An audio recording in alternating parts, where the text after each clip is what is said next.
Kangaroo नदी के किनारे पहुंचता है और भूखा मगरमच्छ उसे देख रहा होता है। मगरमच्छ ठंडे दिमाग से बिना पलक झपकाए लेटा रहता है। इस कंगारू में संशय की भावना अनुभव से ही पैदा हुई है। पानी की तरफ बढ़ता हर कदम नपा तुला होता है, कभी आंख मूंदकर भरोसा नहीं करता।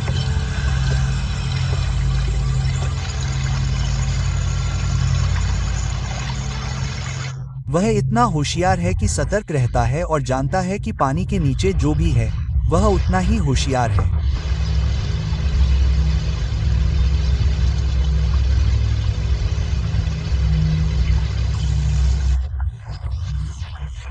वह पानी के शिकारियों के दायरे में हर इंद्रिय को सतर्क और सक्रिय रूप से पीना शुरू कर देता है। हर घूंट का हिसाब रखता है, इसलिए कंगारू बेचैनी से पीता है। वह कभी भी ज्यादा देर तक स्थिर नहीं रहता, पीता है, फिर उछलता है, फिर से पीता है, जैसे कि किसी पुराने दर्द ने उसे सिखाया हो कि लगातार गति ही अचानक आने वाले खतरे से बचने का सबसे अच्छा तरीका है। धुंधली सतह के नीचे मगरमच्छ बिना आवाज किए भारीपन से लेटा रहता है। कंगारू को इस शांति पर संदेह है, क्योंकि उसे पता है कि यह किसी भी पल अराजकता में बदल सकती है। सतर्क शाकाहारी जानवर पानी से बाहर अपने अगले पंजे पूरी तरह से बाहर निकालकर गीले किनारे पर आता है और फिर से पानी पीता है। उसके कान हर खतरे की आहट को भांपने के लिए तेजी से फड़फड़ा रहे हैं।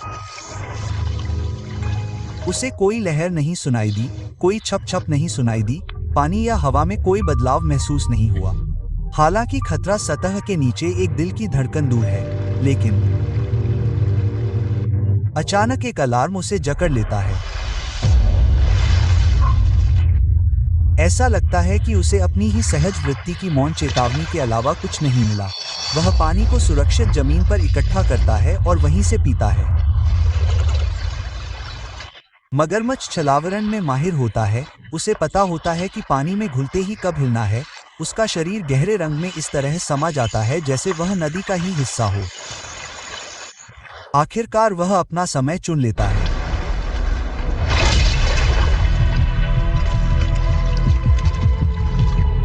लेकिन कंगारू आखिरी धड़कन में पीछे हट जाता है, इंच भर की बचत करता है।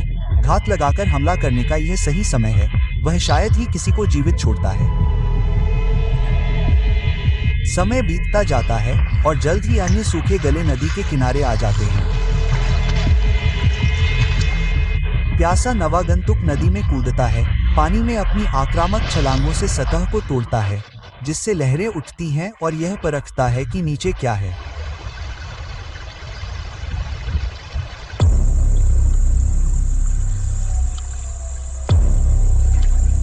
शिकारी केवल अपनी आंखों को पानी की सतह से बाहर निकलते हुए देखता है, बिना पलक झपकाए।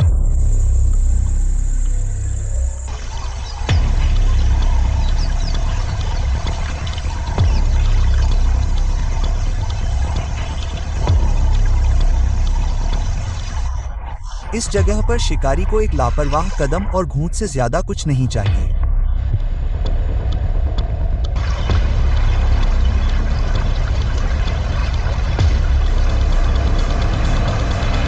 अधिकांश जानवरों की दृष्टि मगरमच्छ के छलावरण से धोखा खा जाती है, इसलिए वे उसे शिकारी के रूप में पहचान नहीं पाते हैं। निशाना ठीक से फिक्स करने के बाद मगरमच्छ अपना आखिरी हमला करने के लिए सतह के नीचे गायब हो जाता है।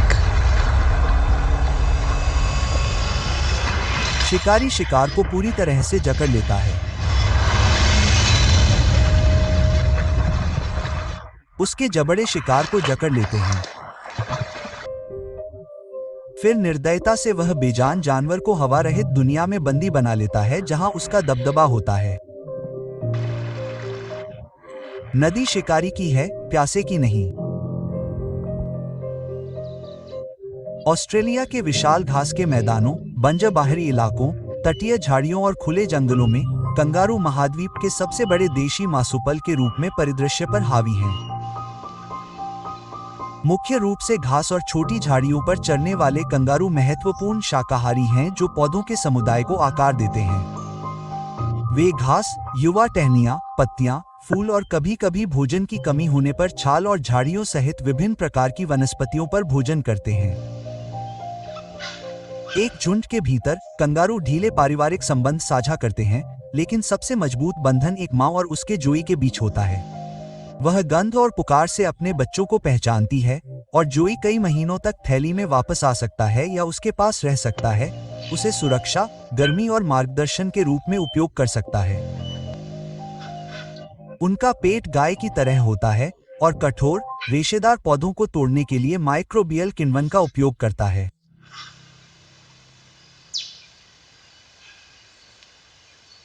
कंगारुओं में गर्भावस्था और जन्म अधिकांश दूध पी सकता है, भले ही वह अंदर फिट होने के लिए बहुत बड़ा न हो जाए। माँ का दूध बढ़ते हुए जॉय को सभी आवश्यक पोषक तत्व प्रदान करता है। ऊर्जा के लिए भरपूर वसा, मांसपेशियों और अंगों के विकास के लिए प्रोटीन और बीमारियों से बचाने वाले एंटीबॉडीज, जबकि उसकी खुद की प्रतिरक्षा प्रणाली परिपक्व होती है।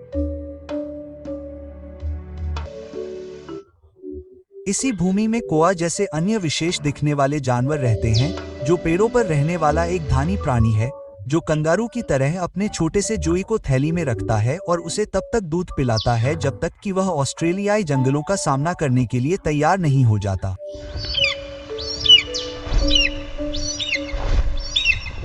इन जंगलों के ऊपर एक बाज चौड़े, स्थिर पंखों पर उड़ता है।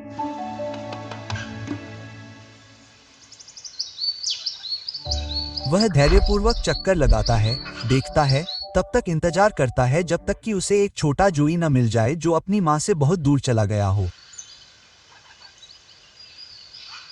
इन जंगली इलाकों में एक जोई अपनी मां से दूर होकर सुरक्षित स्थान से बाहर निकलकर शिकारियों के सामने आ जाता है।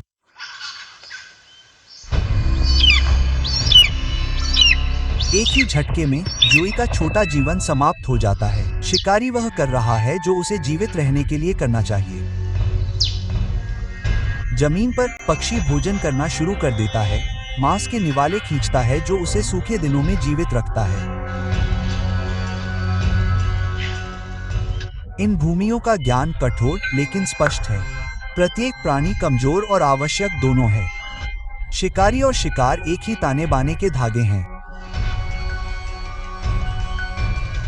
कुछ पल बीतते हैं और भीड़ में वापस आकर मां कंगारू को अपने बगल में एक दरार दिखाई देती है।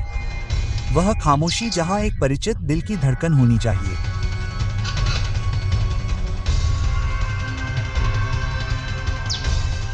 अपने शक्तिशाली पंजों में भोजन को जकड़े हुए बाज धरती से उठकर अपने घोंसले की ओर उड़ जाता है।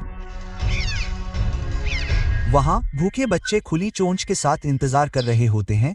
उनका अस्तित्व नीचे जोई के भाग्य पर निर्भर होता है।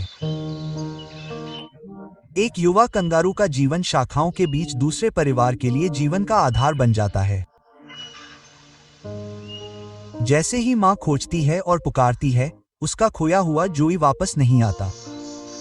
फिर भी इस कठिन सत्य में एक प्राचीन लय छिपी होती है। जंगल में एक की मृत्यु का अर्थ अक्सर दूसरे की मृत्यु होता है। यहाँ जीवन नाजुक है, फिर भी यह बहुत ही स्थायी है। निशानों, छायाओं और भूमि पर गूंज के रूप में लिखा हुआ है। यह प्राचीन देश हमें याद दिलाता है कि हर दिल की धड़कन एक बड़ी कहानी का हिस्सा है जो अभी भी सामने आ रही है। जीवन प्यास, भूख और आश्रय के अनुसार चलता है, जो एक पुराने, अलिखित नियम से बंधा हुआ है। हर शिकार, हर जन्म, हर क्षति कुछ और खिलाती है। और जैसे ही सूरज लाल धरती और चांदी जैसी घास पर डूबता है, ऑस्ट्रेलियाई जंगल एक लंबी, शांत सांस छोड़ता है।